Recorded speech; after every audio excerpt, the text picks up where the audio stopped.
Filipino Broadcast Service. Radyo Pilipinas. Radyo Publiko ng Bagong Pilipinas para sa Bagong Pilipino.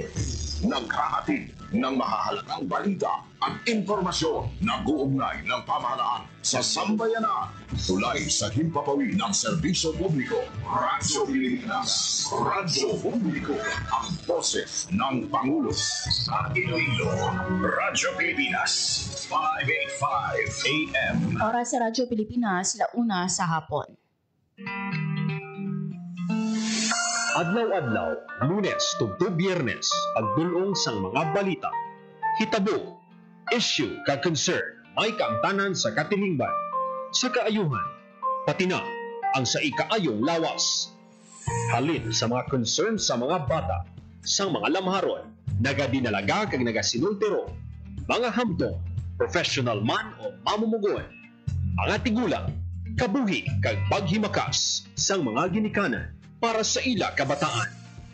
Pag-ulikid sang panwa, pagtingog sang magkasimanwa, para sa ikaayo sang ila kahintangan. Ini ang Balitang Sosyal.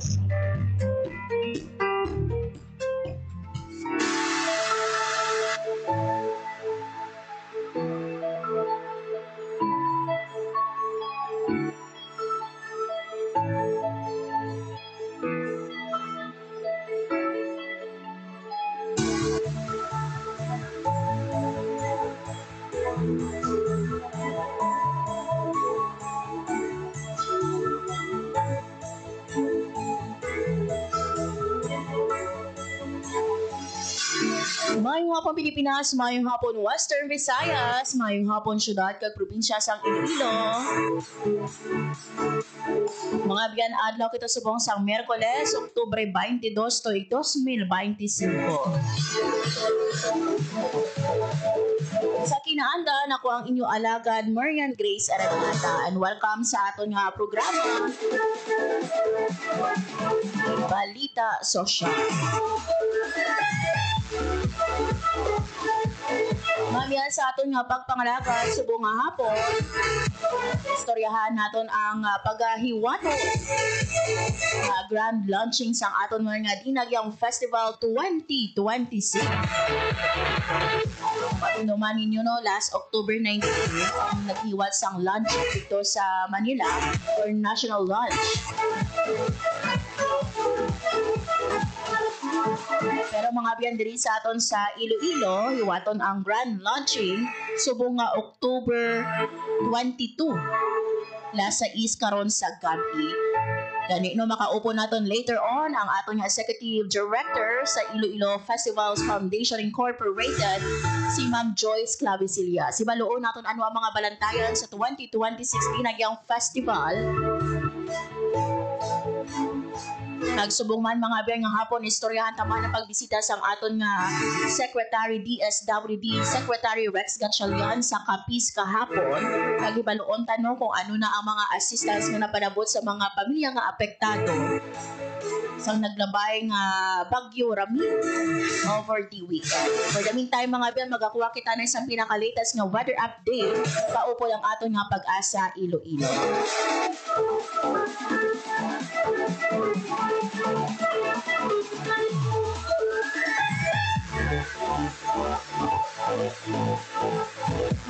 Akon maghatag sa aton sa pinaka-latest nga weather update ang aton nga connection with Pag-asa Iloilo. Radyo Pilipinas.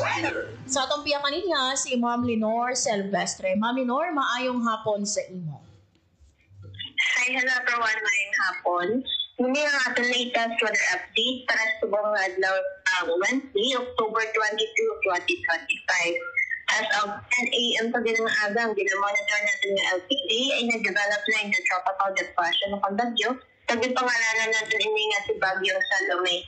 Si Bagyong Salome ay gina-estimate natin na may kalayuan 255 km northeast of Isbayas, Batanes.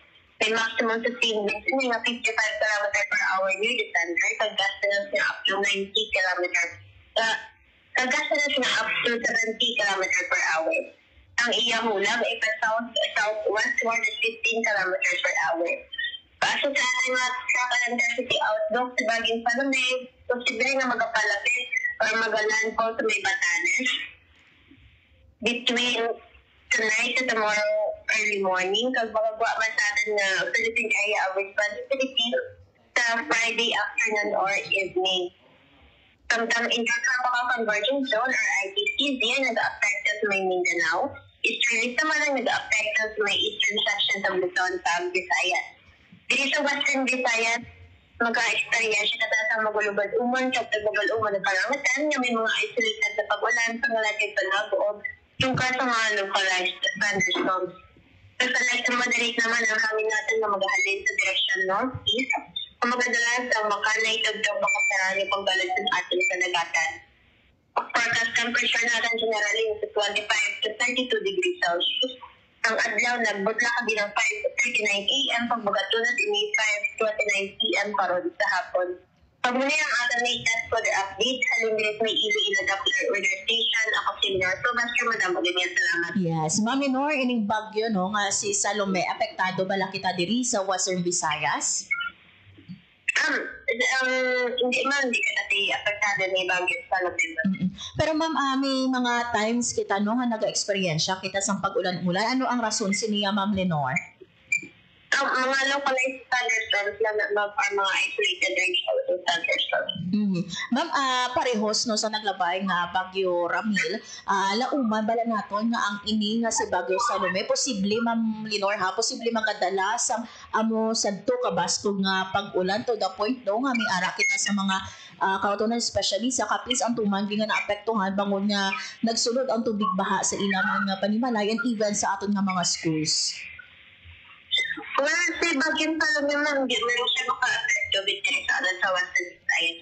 Pag ano man ang iya hulag mo pa southwestward, so magpapagawa man siya sa atin sa Philippine Area of Responsibility natin sa Friday. Ma'am, aside sa sining kay Bagyo Salome, may ara pag kita ginabantayan nga ni LPA pagkid or weather disturbances outside or sa sulod sang par? So far, wala naman na kita ginabantayan sa mga ibang nga water disturbance sa sunod na sagwa. So, atin nga Philippine Area of Responsibility, maliban na lang kay Bagyong Salome. Ikapila na gani ini Ma'am Lenore nga bagyo, si Bagyo Salome? Sa pang-19 naman, si Bagyong Salome, ika-4 to buong October. May ara pagkikita lauman nga bagyo nga magasulod ma'am sa par this month of October? So far, wala naman kita may as of now, wala pa naman kita may ginamonitor na iba na water disturbance or LPA outside par. Okay. Lastly, Ma'am Lenore, ang imo panugyan sa aton nga mga tagpalamati. Ang safe data na sa ating mga ginamonitor, guna pang post sa ating social media page at sa ating website. Kaya every 3 hours, or 3 hours ka-update ka na sa ating tropical cyclone bulletin. Ano lang magdala na sa datang payo, protection sa init at digan sa ulan. Okay. With this, Ma'am Lenore, madamo kanya salamat. Salamat na lang pag maayong adlaw sa luwan. Radyo Pilipinas. Radyo Publiko. Radyo Pilipinas. There you have it mga biyan, si Ma'am Lenore Silvestre, ang aton nga weather observer sa Pag-asa, Iloilo. Minalauman mga biyan nga mag-landfall sa Batanes today or tomorrow no ining bagyo or ginalauman no nga magwa man ini dayon no sa Philippine Area of Responsibility. So gani no sa mga kauturan naton although nga hindi kita affected sang sining bagyo.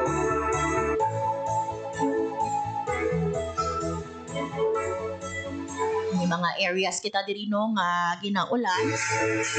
Gani no make sure gid nga always nagadala sang inyo nga payong o kung sang inyo nga tiyak. Oras sa Radyo Pilipinas, 1:09 sa hapon.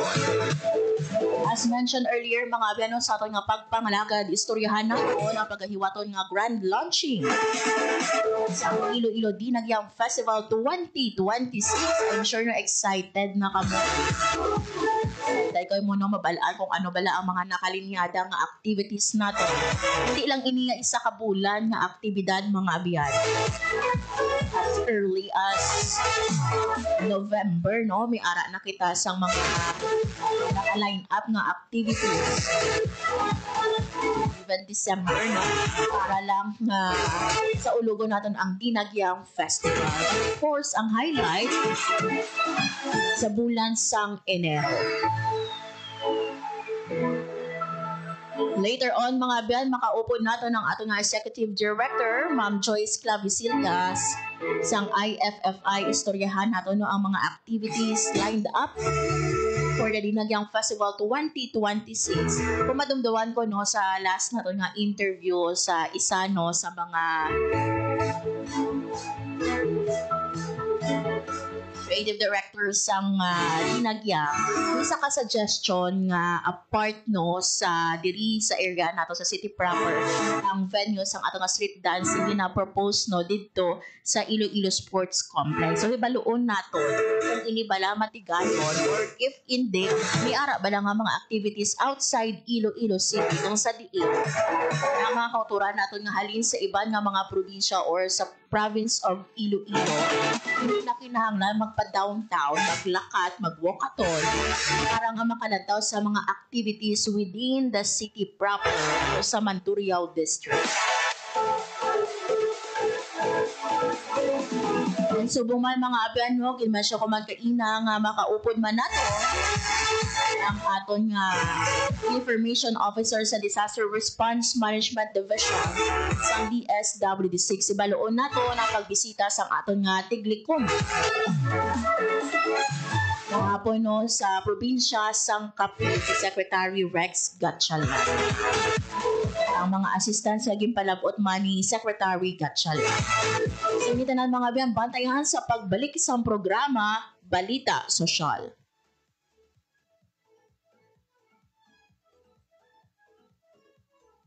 Magandang araw, si Ding Dong Dantes po ito. Dahil taon-taon tayong binibisita ng bagyo, kailangang handa tayong harapin ito. Naalala ko si Mami, meron siyang isang envelope kung saan nakatago ang mga importanteng dokumento para madaling kunin at dalhin kapag may bagyo. Ang misis ko naman, may nakahanda palaging emergency go bag na may lamang damit, gamot, pagkain, tubig at pera na kasya hanggang 3 araw sakaling kailanganin namin pumunta sa evacuation center. At syempre, ang toka ko, bago pa dumating ang bagyo, sinisinip ko na kung may mga butas ba yung bubong o ang ibang parte ng bahay na kailangang i-repair. Nakamonitor din ako sa updates ng Pag-asa tungkol sa bagyo. May kanya-kanyang responsibilidad sa bahay para sure na ligtas ang buhay.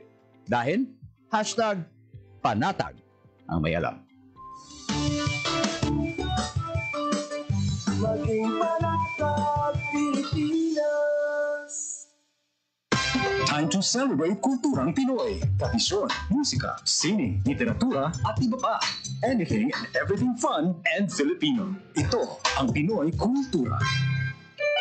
If there's anything that could describe the Filipino, it's that he loves to eat, which may not be exclusive to the race, but is especially unique because of his ingenuity and creativity when it comes to making food that's not only delicious but affordable. Ika nga, swak sa bulsa at panlasa. And in the case of street food, adventurous. Street food in the Philippines has especially become a fast-growing industry. The more popular ones, ang pinakamabenta, are known to its consumers by their unusual names, tulad ng Adidas, Walkman at Betamax. Sigurado akong na-experience na ng panlasa mo ang panang manok, tenga ng baboy, and clotted pig or chicken blood na para bang maliliit na blood cakes, named after what movies used to be watched on, or ang Betamax. Mikay de Guzman in Esquire says in the 50s, livestock was plentiful. Street food sold were the more expensive cuts, chicken or pork barbecue. But when the economic crisis hit in the 70s, Pinoys looked to the parts that normally get thrown out, like intestines and innards. These suddenly became valuable and reinforced the Filipino practice, walang tapon, walang sayang. That in turn brought out the isaw, a word that came from sausawan, where you dip the isaw. But that's just 3 of a variety of street food. There's even a day-old chick boiled or fried, and these days, chicken skin, found more often near bus stops, markets, or workplaces where an ordinary person can grab a quick snack for less than 10 pesos. Ano man ito, banana cue, kamote cue, turon man, kwek-kwek, or pakneneng. In these times of frugality and austerity, laman siya ng Pilipino at ng kanyang kultura. Yan ang Pinoy kultura because our culture is cool. Hatid ay balita, impormasyon at sari-saring kaalaman tungkol sa sektor ng agrikultura sa ating bayan. Usapang Agrikultura kasama ang Department of Agriculture. Alamin ang mga hakbang ng administrasyon para mas mapaunlad pa ang iba't ibang industriyang agrikultural at pakinggan ang mga proyektong handog sa mamamayan upang mapalago ang kanilang mga kabuhayan. Usapang Agrikultura, Lunes hanggang Biyernes, alas 5 ng umaga, dito lang sa Radyo Pilipinas. Time to celebrate kulturang Pinoy. Tradisyon, musika, sining, literatura at iba pa. Anything and everything fun and Filipino. Ito ang Pinoy kultura. Known to tourists as hanging rice, puso is rice cooked in woven palm leaves and seen mostly. Oras sa Radyo Pilipinas, launa 16 sa hapon. Sa gihapon mga biyan, nagapamati ka mo sa programa Balita Sosyal. Radyo Pilipinas. Radyo Publiko. Radyo Pilipinas. Mga biyan, as mentioned earlier, subong nga hapon istoryahan naton ang pagahiwaton nga grand launching sang Iloilo Dinagyang Festival 2026. I'm sure no excited na kita mahibaluan ang mga nakalinyada naton nga mga activities. And at the same time, san upala no ang highlights sang aton nga Dinagyang Festival 2026. Mga biyan nyari sa atong biya kaninya ang atong Executive Director sa IFFI, si Ma'am Joyce Ann Clavicilla. Hello Ma'am Joyce, maayong hapon sa imo and welcome sa Radyo Pilipinas Iloilo. Yes, thank you gid no. Madamo gid nga salamat kag mayong hapon man sa inyo kag sa tanan nga mga listeners kag viewers sa inyong nga programa. Yes. Ma'am Joyce, tell us about this no ang pagkahiwaton naton nga grand launching sang Dinagyang Festival 2026 subong nga hapon no diin bala inihiwaton kag ano ang ginalauman naton nga mga activities nga pwede na nimo no ma-share as of now in line with our celebration sa Dinagyang Festival 2026. Yes, no? Balik karon ang aton nga program at 6 o'clock in the evening.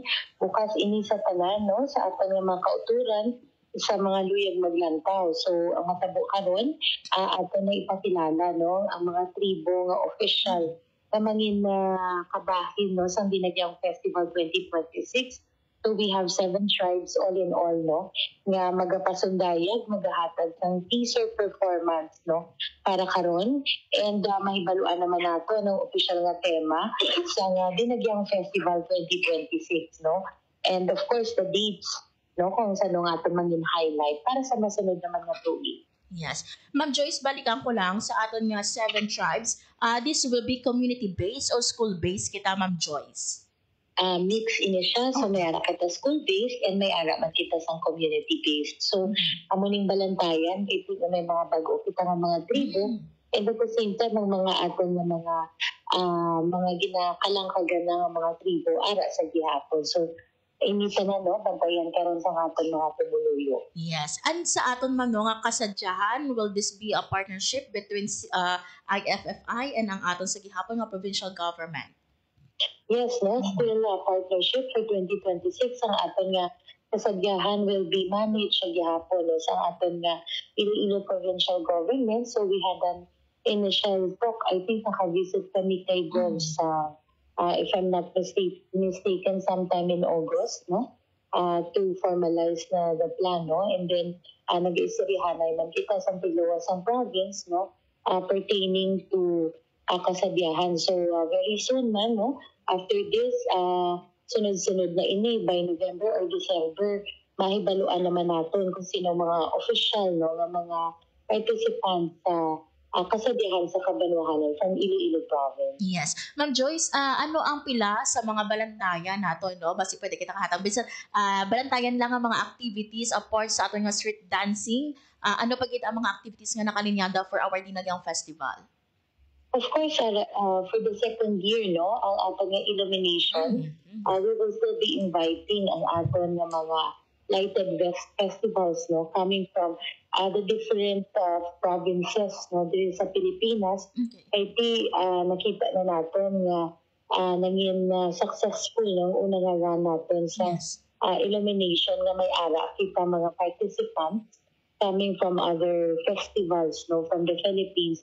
So this will be done no sa 2026 sa gihapon kay very positive no ang feedback coming from the delegates na nag-participate last 2025 and also we're looking forward naman nga sa aton nga mga sad-sad sa Calderian nga mga participants no we have 6 tribes na magapasakop no halin sa barangay or community based so iniya bukas ini sa publiko the public can participate no sa talanon makasadsad sila upod sa aton mga tripo and of course ang aton mga liboto ni Santo Niño hindi gipadula ang aton mga religious events no nga ginahanda man sa San Jose Parish kasi so we have ang aton a grand religious sadsad nga every year nagadamo na gid ang nag-participate no we have the fluvial procession kada natin nga mga other activities nga ginhanda sa simbahan. So we're very excited no as we continuously plan sa aton nga mga activities for the Dinagdang 2026. Yes. Ma'am Joyce, ano ang mga nakita nato no nga mga problems or lapses perhaps no if may ara no sa 2025 nato nga celebration that we hope to change nga sa subong or sa next year naton nga celebration? Well, siguro, no, one concern natin is may ara kita damo gyapon nagpangita gakaubusan gid kita tickets per week. So damo gid kapangita gyapon tickets no. So that's one consideration that we are looking into no ang possible nga change no of venues.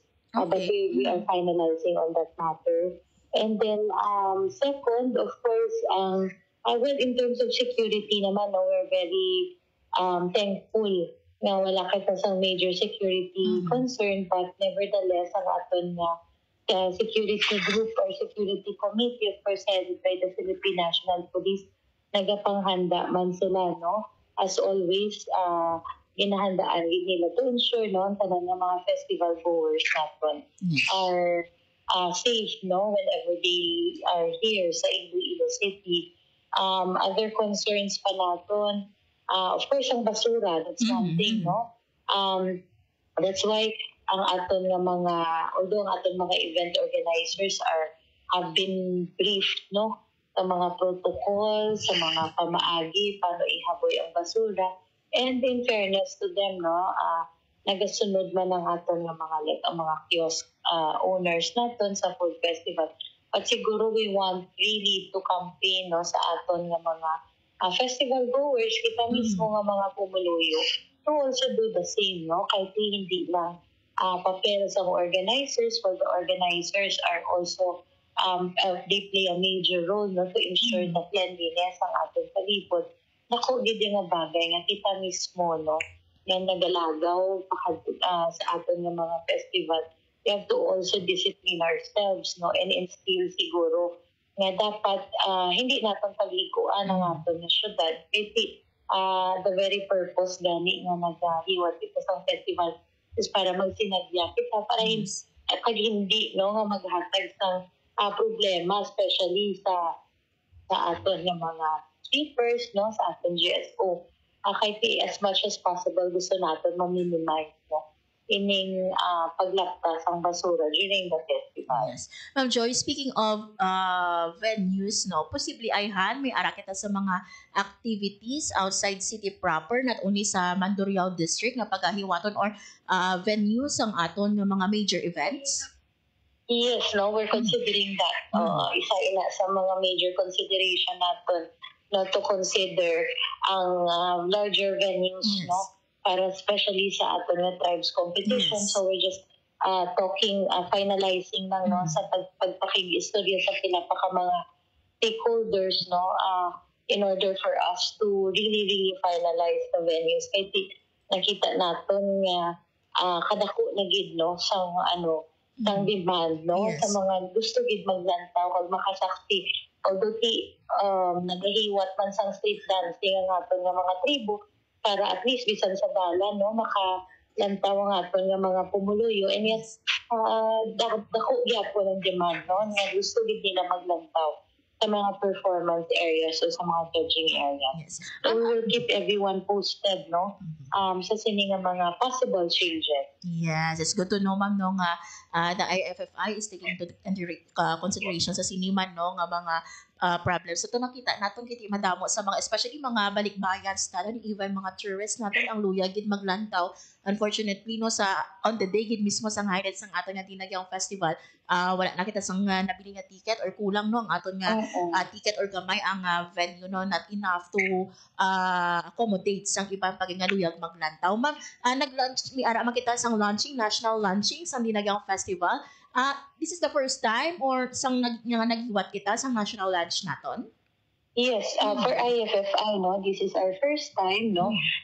Number one, nakita natin in the last 3 years, no, that we've been participating sa Aliwan, and recently inyong Parada ng Kalayaan sa June, no. Nakita natin kung ano awan, no, pag-abi-abi sa mga taga Metro Manila, kag ang mga Ilonggos man nga ara dito. So we took the opportunity, no, although hindi man nato mabit-bit ang tanan as much as we want to bring everyone, no, our tribes there. At least, no, the symbolic na pagbukas, no, sa Dinagyang Festival to also let the people from Metro Manila know, no, nga may celebration kita sa January. So actually, no, after that launching ang amon ng Facebook page, sunod-sunod ang mga queries na bato na ako sa Messenger, no, ay pinahibaluan nila nga amo na gali ang Dinagyang Festival, and we're happy to see ang amon nga ang ato mga fellow Ilonggos man nga sa Metro Manila na nagpadulong dito, no, sa mall kung di pa nag-launch. Just to watch Dinagyang, makapapicture sila. So at least we're bringing a piece of Iloilo City, no, para sa ato mga kultura nga ara dito sa Metro Manila. And hopefully, no, we can do it again, no? Yes. For the succeeding years. So first time natin iniginiwat sa party as ang IFFI. Yes. Balikan nato mga biyan sa dili lang madugay, no, si Ma'am Joyce Ann Clavisillas, no, pag pangayuan nato siya sang mensahe, no, nga sako si Ma'am Joyce, no. Sige, Ma'am Joyce, sorry, no, nautod ang ato nga live, but lastly na lang siguro, Ma'am Joyce, no, ang imong invitasyon sa aton nga mga tagpalamati, no, nga upod later on karon sa gabi sa sini nga pagahiwaton naton nga grand launching sa Dinagyang Festival 2026.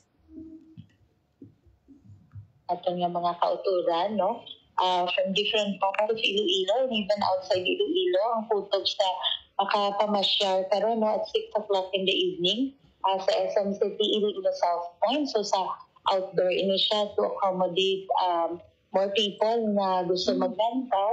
So this will be at 6 o'clock in the evening, and then for more updates, bantayan lang nila, no, at mga posts sa Iloilo Dinagyang Festival Facebook page. Again, nagpasalamat kita, no, sa tanan nga mga nagabuylog, no, sa tanan nga mga working committees natin, sa mga tribo, sa city government headed by Mayor Raisa Peñas, no, for all the support, and ilabi ng tanan, sa tanan, no, kay Senior Santorini for all the blessings, the graces, and of course, ang paghatag naman sa pag-iya sa ato, no, as we plan for another exciting year of Iloilo Dinagyang Festival. So, pilita ay kita karon 6 o'clock in the evening sa SM City Iloilo South Point. Yes, with this, Ma'am Joyce, madamo kay nga salamat sa time and information nga ginhatag mo diri sa amon sa Radyo Pilipinas Iloilo. Hoping and praying maging successful ang aton nga grand launching later on. Madamo nga salamat, Ma'am, and maayong hapon.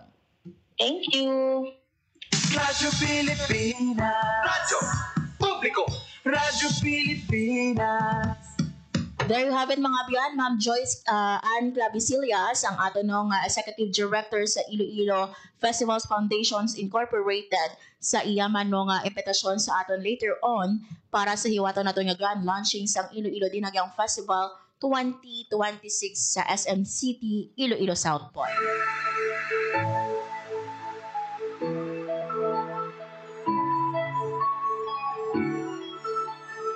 So, bantayan sa naisin o ayhan nga mga tribo, 7 ka tribo ang magapasakop sa aton nga Dagyang Tribes Competition. This is a mix, no, of school-based and community-based. So balantayan may magapanumbalik na mga tribes sa siniman nga nagang tribes competition. At the same time, ang ibang paginaton nga mga event, bantayan manini later on sa iwato nga Grand Lodge. Isa mga best again mention ni Ma'am Joyce nga pinakonsider nila ang pagpangita sang malapad nga venue para maka-accommodate sang luyag nga magland. Last time sa interview naton with Sir Albert Banyares, isa sa mga artistic director natin, sa mga sesyon ang Iloilo Sports Complex. This is not the first time if ever nga dira hiwato isa ina sa mangin venue because ang una ang venue naman ina sang atong street dancing competition. So lantawon naton sa mga masunod nga mga semana mangin anunsyo sang aton nga IFF. Oras sa Radyo Pilipinas, 1:31 sa hapon, sa aton nga pagbalik makaupo na nato ang aton nga Information Officer sa Disaster Response Management Division sang DSWD6 Sir Angelo Miranda. Hibaloon naton ang detalye sa pagbisita sang ating Tiglikom kahapon. Secretary Rex Gatchalian sang DSWD6 or DSWD sa Capiz. Ano nga mga assistance ang ginpanghatag kaglauman pa sa mga naapektuhan sang Bagyo Ramil. Mga biyan magabalik kita sa programa Balita Sosyal. Time to celebrate kulturang Pinoy. Tradisyon, musika, sining, literatura at iba pa. Anything and everything fun and Filipino. Ito ang Pinoy Kultura. Known to tourists as hanging rice, puso is rice cooked in woven palm leaves and seen mostly hanging in food stalls, kaya tinawag na hanging rice. It is sold along with barbecue, lechon, ginabot, and the likes in Cebu. Ang puso ay isang iconic street food sa Cebu. Great to take on a picnic or pag nagbi-beach or kahit saan kapag nagutom. No need for utensils or plates, just grab a bunch of hanging rice and some barbecue and you can eat anywhere, even without a table. Busog na, biodegradable pa. So don't forget to have some when you visit the Queen City of the South.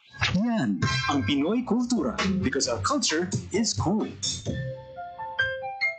Magandang araw, si Dingdong po ito. Tagbagyo na naman, kaya tara samahan niyo akong i-remind ang mga kababayan nating magsasaka at mangingisda. Say aha. A for ani. Hanggat maaari, anihin na natin ang mga pananim para hindi tumasayang sakaling bahain ang inyong taniman. Next, H. Hayop. Ilikas natin sa mataas na lugar ang mga alagang hayop tulad ng baboy, kambing, baka at iba pa. Huwag rin kalimutan ang pets natin, ha? At A for alon. Paalalahanan ang mga kapamilya nating mangingisda na huwag munang pumalaot. Say it with me? Aha. Para safe ang lahat sa panahon ng sakuna. Hashtag panatag ang mayalang. Maging panatag, Pilipinas. This is a public service announcement. Discipline is the key. Umiwas sa aksidente sa daan. Ang pagmamaneho ay may kaakibat na responsibilidad. Hindi basta mapaandar lang ang sasakyan. Kilatisin ang sarili. Ang kahandaan sa manibela. Siguruing inyong konsentrasyon ay hindi magagambala. Importante rin na ating laging isipin. Init ng ulo ay huwag pairaling. Bagkus, kaligtasan ng lahat ang siyang dapat unahin.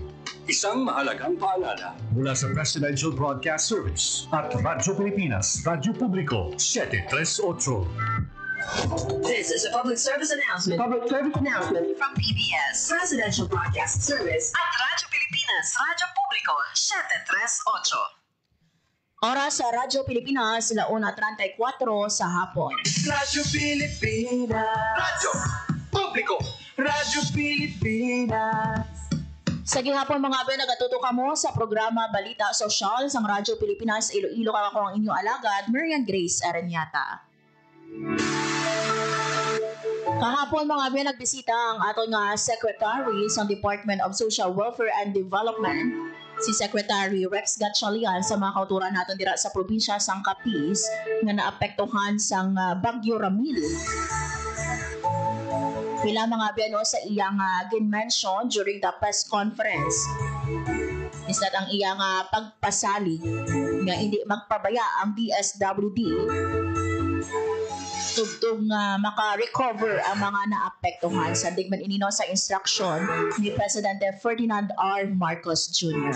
Agod ibaluon mga biyano ang detalye sa iya mga pagbisita no diin siya nagbisita kag mga assistants nga ginpanabuot sang DSWD 6 sa mga affected families naton nyari sa atong piyak nga linya ang aton nga information officer sa DRMD Region 6 si Sir Angelo Maranta. Sir Angelo, maayong hapon sa imo and welcome sa Radyo Pilipinas Iloilo. Hello, Ma'am Marian. Mayong hapon sa tanan. Mayong hapon sa aton ng mga listeners kanyang programa. Of course, good afternoon sa aton ng mga kaupod sa pagservisyo publiko. Yes. Sir, as mentioned, no, ang aton nga Secretary Rex Gatchalian, nagbisita kahapon dira sa probinsya sang Capiz, no, particularly dira sa Rojas City, miara sang ginhiwat nga conference with local officials and even press conference. Tell us about this, sir, no, nga iya pagbisita, no, apart from Rojas City, diyan pagid siya nagbisita, kag ano nga mga assistance ang ginpalabot sang aton mga tiglikom. Yes, ma'am. Balik kagapon, October 21, nagupod ng kadto siya aton nga DSWD Secretary Rex Gatchalian, Capiz, particularly sa Rojas City. Nagupod siya sa aton nga paghatag sa assistance to our family food packs sa aton nga mga affected. First, siya pagkatod, ginitiyaan niya aton nga local officials, particularly si Rojas City Mayor Ronnie Ladivas, ito sa Operation Center sa Rojas City, nagka-conduct ng coordination meeting and dialogue to know kung anong extent damage ng tropical cyclone Gamil sa Rojas, and to see kung ano pagid ang assistance on top of the family food packs na provide, to know kung anong pagid ang assistance na pwedeng provide not just sa LGU, but of course with the SWD kay we have to make sure na kita safety ginamit natin ng mga affected mga taga-higit sa buligan as most possible, ma'am. Yes. Then after nila sang conduct sa coordination meeting, they proceed na sila sa Barangay T sa Rojas City, Capiz. Nag-facilitate sila, nag-upod sa pag-distribute ng family food packs. Actually, they were able to provide 1,000 family food packs dito sa Barangay Tisa, which is 7 years in distribution, dala na ang mga affected sa Rojas. But of course, not just with our upod ng aton nga Secretary Rex Gatchalian, upod pa ng aton nga DSWD Undersecretary Ma'am Diana Rose Cahipe, and of course our Assistant Secretary Ma'am Irene Dumlao of the Disaster Response Management Group.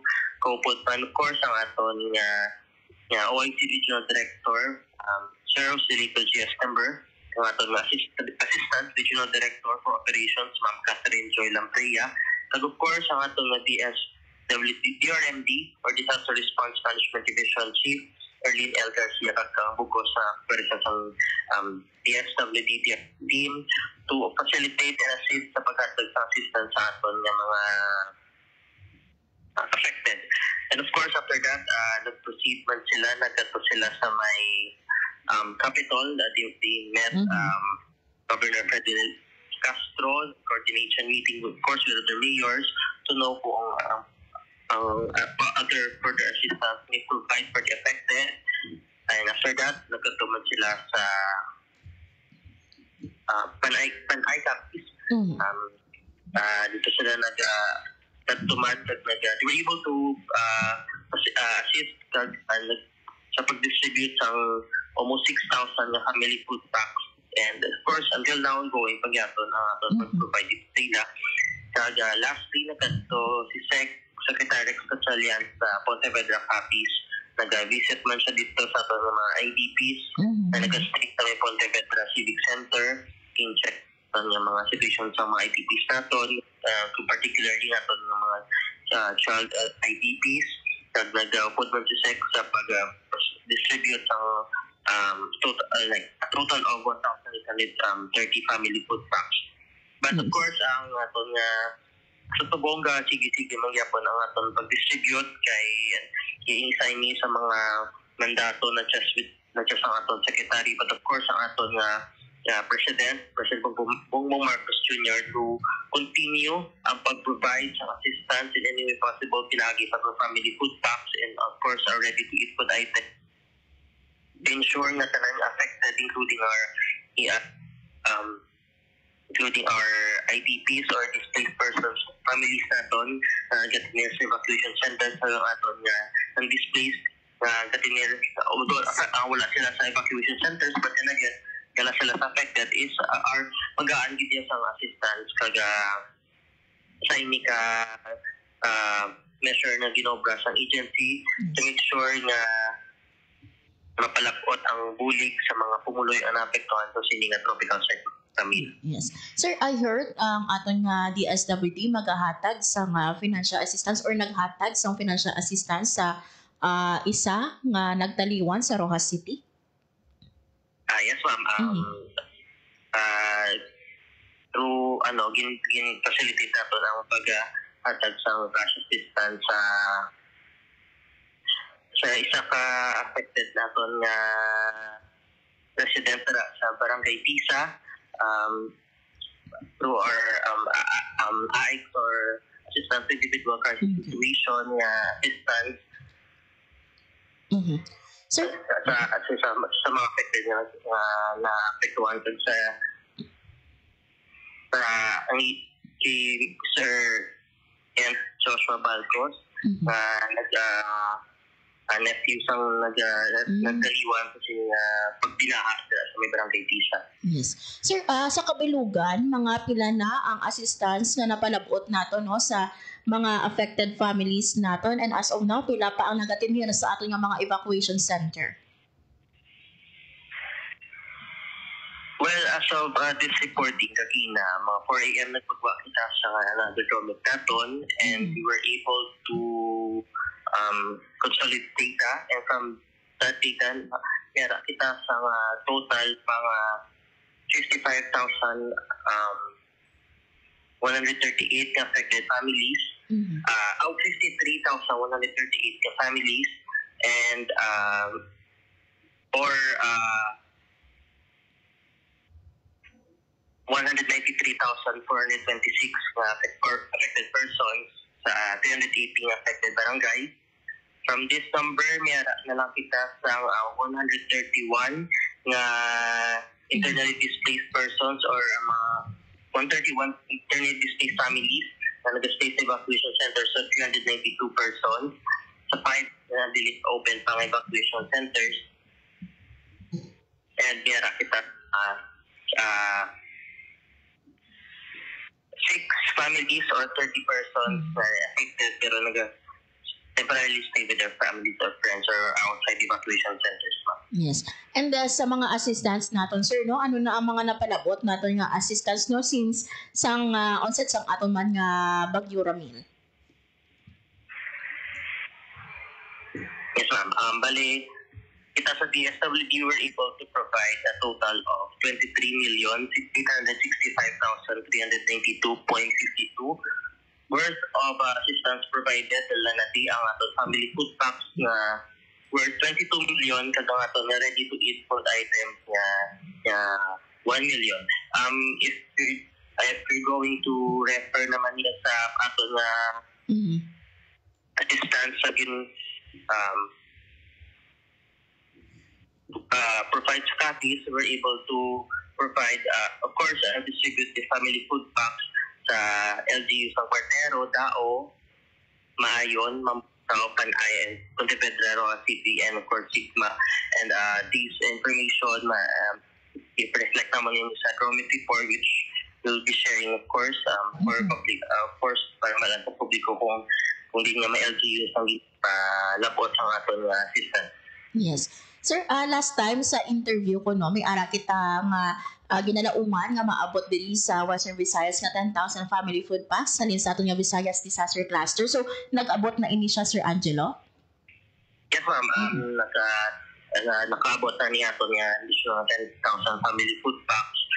And of course, ongoing pa ang pag-deliver sa ato niya additional family food packs. Limit nato na sa 25,000. But then again, tinatry ang agency abot ang ato family food pack in the shortest time possible to ensure na ang aton assistant is ipakatag. Of course, it's for directives na just so to the way to regional director, but of course, ang directives man sa aton Secretary Rex Gatchalian. Yes. Balikan natin mga biyan sa dili madugay no si Sir Angelo Miranda ang aton nga information officer sa Disaster Response Management Division sang DSWD6. Sige sir, padayon kita no pasensya na utod ang aton nga connection with you, but do we still have enough nga mga family food packs, Sir Angelo, nga naka-standby no nga ready i-augment hindi lang sa Capiz but sa mga posible maapektuhan sang anuman nga kalamidad diri sa Western Visayas? Emphasize the SWD will always remain as a stand-up by ang aton stand. Why as of this reporting, napakita for standby stockpile family food packs worth 40 million. Man kita aton standby ready food items na 3 million. Pero makita sa aton non-food items na 25 million and our standby fund is 2,190,000, amounting totally to 72,124,145.64. Yes. And siguro Sir Angelo no, lastly na lang ang imong mensahe no panugyan nimo sa mga kauturan naton nga nagapamati subong nga hapon, especially sa mga kauturan naton dira sa Capiz and sa ibang bagay nga probinsya no nga apektado man sa naglabay nga Bagyo Ramil. Yes, ma'am. Again, kita sa DSWD Field Office 6, we would like to inform everyone, especially sa aton ng mga affected, not just sa other provinces ng Panay, but of course, lagi sa aton napituhan kita sa Capiz na aton ahensya, aton pamalaan handa kita magapulik sa inyo kinahanglan, ara kami na nagaupod sa inyo, buskan sa naman sa isang ahensya, kalamidad. We want to make you feel that i-assure ginamo niya assistance sa mga palabot sa inyo in the any way possible. That's why kita sa not just sa aton agency, of course ang aton mga local government units kaupod pa naton, kita nag-coordinate to ensure na mabala naton kung ano sa to sa mga affected, kung ano sa to sa inyong lugar, at ano ang kinahanglan nyo. That's why ginapangayon ng inyong suporta, of course, ang pag-coordinate ninyo man sa inyong LGU, kay daan ang mabalaan kung ang assistance bala. Of course, we want to make sure nga matong nga pagkatag sang support is efficient. That's why there's a need kit ang pag-coordinate through our local government units. Again, I would like to re-emphasize kag i-state ang i-mention ni Secretary Rex sa ato Secretary Rex Gatchalian nga ara ang ating assurance ginatag sa inyo. Kaupod ang ating President Bongbong Marcos Jr. nga we want to make sure nga kamo maka-recover sa kalamidad ginag-agi sa inyo. As you have said, as supporting gapon nga, of course, walang malaki or maliit na sakuna dahil lahat ng napituan ay tutulungan dahil bawat buhay malaga. Yes. With this, Sir Angelo, sa liwat ng madamo nga salamat sa ginhatag mo diri nga oras kag impormasyon no sa mga nagpalamati sa Radyo Pilipinas Iloilo. God bless you, sir, and madamo nga salamat sa liwat. Madamo nga salamat at magalo kita. Radyo Pilipinas. Radyo Publiko. Radyo Pilipinas. There you have it mga biyan, si Sir Angelo Miranda, ang ato nga Information Officer sa Disaster Response Management Division sa Department of Social Welfare and Development Field Office 6. Ang sulit-sulit mga biyan no, nga assurance ang ato nga DSWD, yara gid in time nga kinahanglanon ninyo ang assistance, especially no when it comes sa ato nga mga family food packs, ready to eat food, and even non-food items. Handa gid nga maghatag ang ato nga DSWD. Hindi lang ini mga event exclusive ha sa mga affected sa bagyo, but sa tanan nga kalamidad.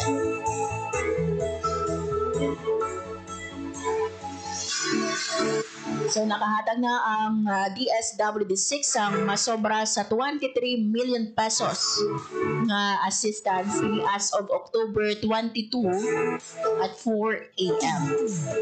May ara pa kita sang 131 families inside sang 5 evacuation center kag ni anom ka pamilya ang nagatinir naman sa ila mga himata kag ila mga kakilala. Kahapon mga biyanog mention sang ato nga tigliko magahatag ang DSWD sang 10,000 pesos nga cash assistance. Dira no sa Rojas City ginahulat na lang ang listahan para maka-pay out ang ato ng DSWD. Hambagan ni Secretary Gatchalian may pila na ka mga banaligyaan nagabukas. So apart from the family food packs kag sa mga ready to eat food, I'm sure no may mga kinahanglanon dira ang aton nga mga affected families. Especially no ang mga nagubaan sang balay, nasudlan sang tubig baha, nagkalabasa ang mga bayo, iti wala na expect no ang ining pagsulod sang tubig baha sa ilang balay, wala naka bit sang ilang mga bayo. So sa mga estudyante kag sa mga mamumugo naton, I'm sure no basa ang mga gamit. So ining 10,000 no according sa aton nga tiglikom, pwede nila magamit sa iban paginila nga kinahanglan. So ginahulatan lang no ang verified nga listahan sa mga affected and ang payout magaumpisa gilayo. Oras sa Radyo Pilipinas, 1:51 sa hapon. Wala na kita sa nabiling nga oras sa ato nga pagpangalakad. Kita later on sa grand launching sang Iloilo Dinagang Festival 2026 lasa sa gabi sa SM City. Sa liwa, thank you kay Ma'am Joyce Ann Clavisillas, ang ato nga Executive Director sa IFFI, and kay Sir Angelo Miranda, ang ato nga Information Officer sa DRMD sa DSWD6. Thank you man sa akong mga katuwang technical sa studio, Engineer Roy Louie Kaipang kag sa among transmitter, Sir Jeffrey Bitika. Ako na lang din mga biyan si Marian Grace Areñata kag ini ang Balita Sosyal. Ang inyong tulay sa himpapawid ng serbisyo publiko, ang Presidential Broadcast Service, Radyo Pilipinas, Radyo Publiko.